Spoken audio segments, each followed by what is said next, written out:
Hello and good afternoon, guys. Welcome to MK Community Brokerage. My name is Mohammed.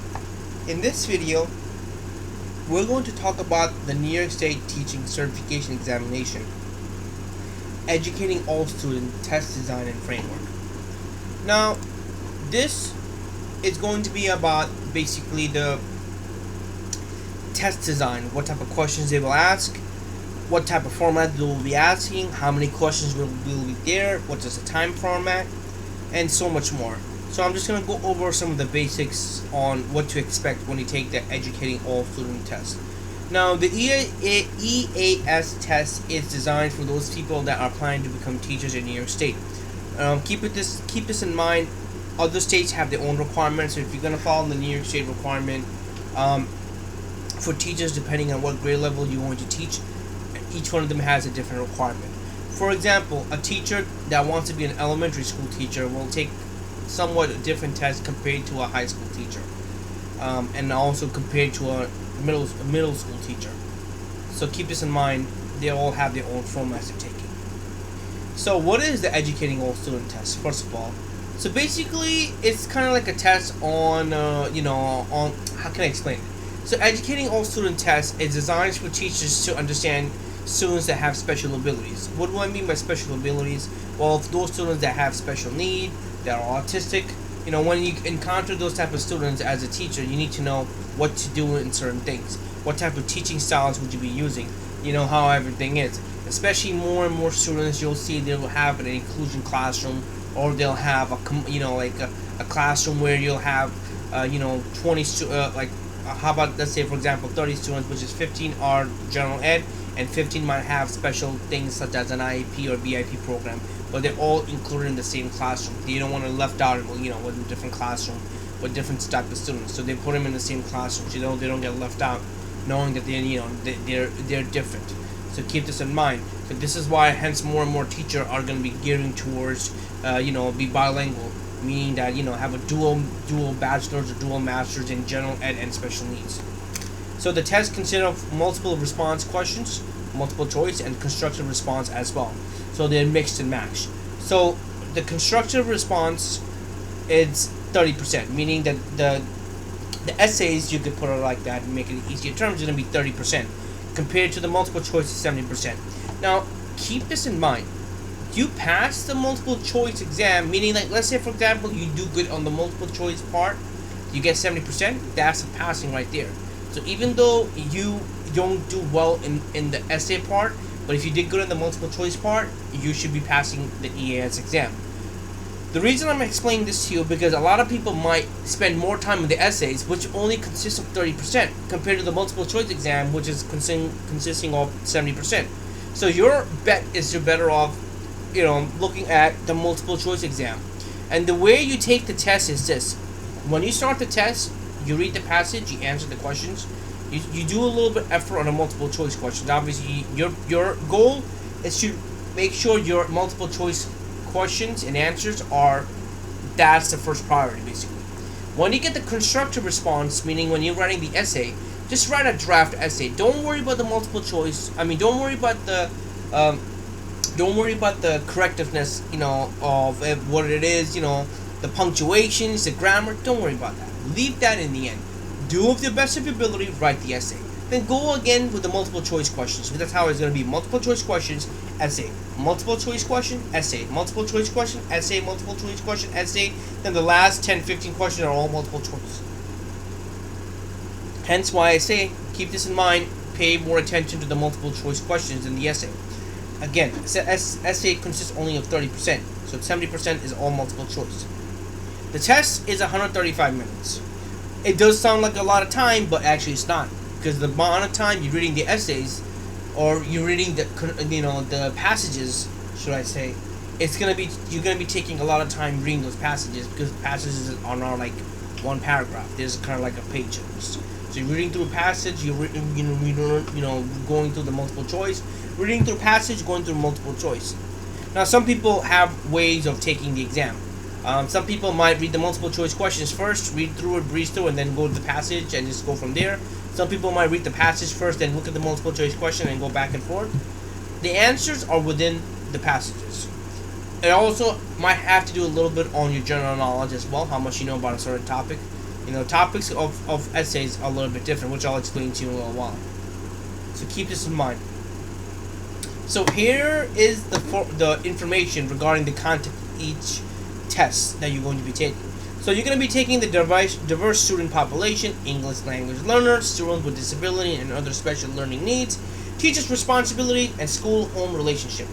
Obviously, you're going to have about 42 questions in the multiple choice, and it's going to count towards 70%. So which means that these three are the bulk.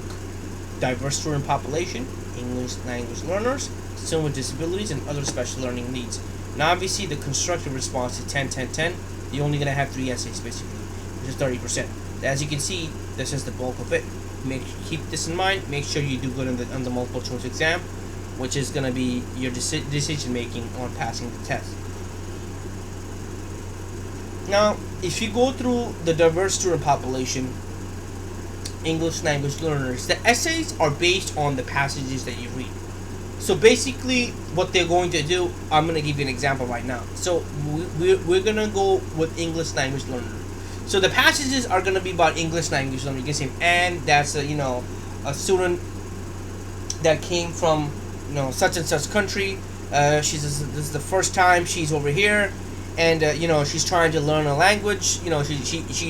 She has speech therapy classes. She has a hard time learning. She has a hard time making friends since they're all native speakers, and she has a hard time speaking the language.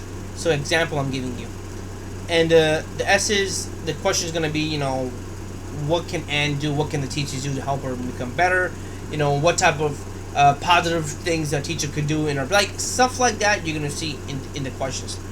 And when you go through the passages, meaning when you go through the passage and reading it, and then you're going to have the essay mark questions when they're gonna ask you, such as what can a teacher do to make Anne a little bit better? What can you do to make improvement much more than what you already have? And when the tactics that you gave to help her improve, how can that help out in a general classroom? So that's how the questions are gonna be in the constructive response items and everything.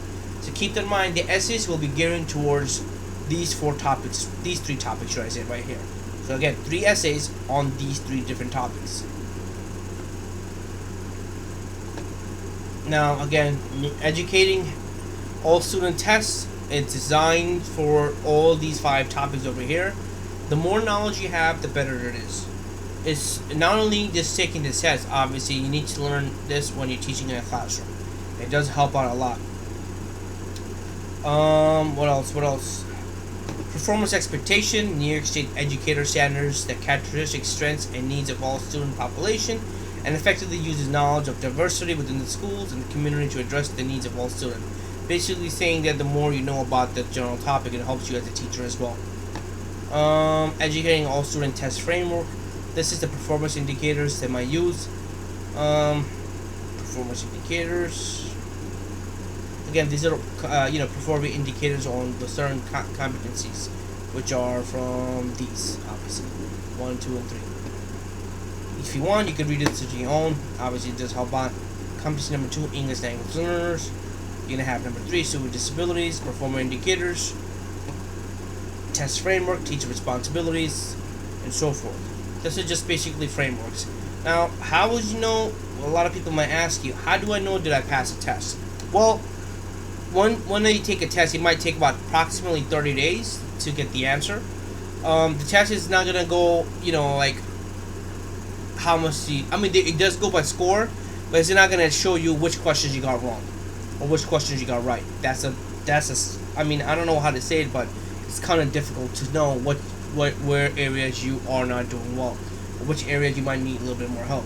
But they do tell you which of these you might need more help with. So, for example, if you get, I think the passing is a 520, so you got a 500, you barely passed by 20 points, or whatever, however they score it. They might tell you need more help with this part. This is the part where you did the most questions wrong. That means that you should study on diverse student populations. You should be spending more time over here. That is the only thing that can help you. The essays, obviously, is nothing you can do. The only thing you can do is, understand the questions and everything. There is a guy in YouTube a professor actually. I'm not gonna lie, he was very good when he explained the essay part. I'm gonna try my best to put a link of his in YouTube.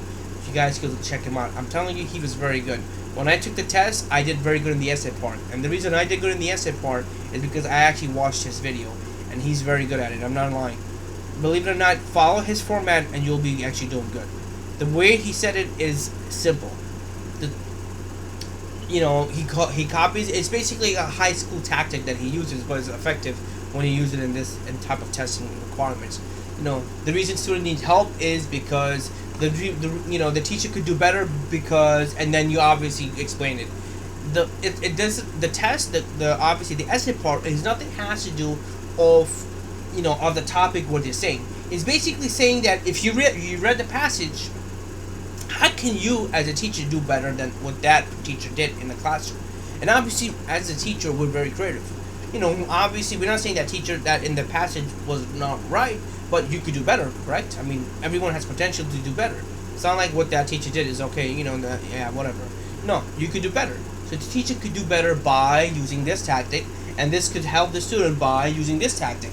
And obviously you could use your own tactics, or you could use the tactics that you think that teacher did or use in the passage. Use that. So it all depends what you want to do. So tactics are unlimited. So keep this in mind. But I'll definitely post his link in the channel over here so you can watch his video as well. With that being said, I just want to explain to you again the procedure of taking the test. Educating all student tests is designed for teachers that are planning to teach in a regular classroom. This is something new. This test has came out approximately like 3 to 4 years or almost. So it's a new test framework. The test will keep changing the names, but it will be the same format. It will be the same thing. With that being said, that's about it. Thank you again, guys, for watching this video. Hopefully you guys enjoyed it. If you guys have any other questions, comment, concern about this test or anything else, please comment, like, subscribe. I'll try my best on my part to help you guys out as much as I can, and as fast as possible I'll give you the answer. Thank you again, guys, for watching this video. Hopefully you guys enjoyed it.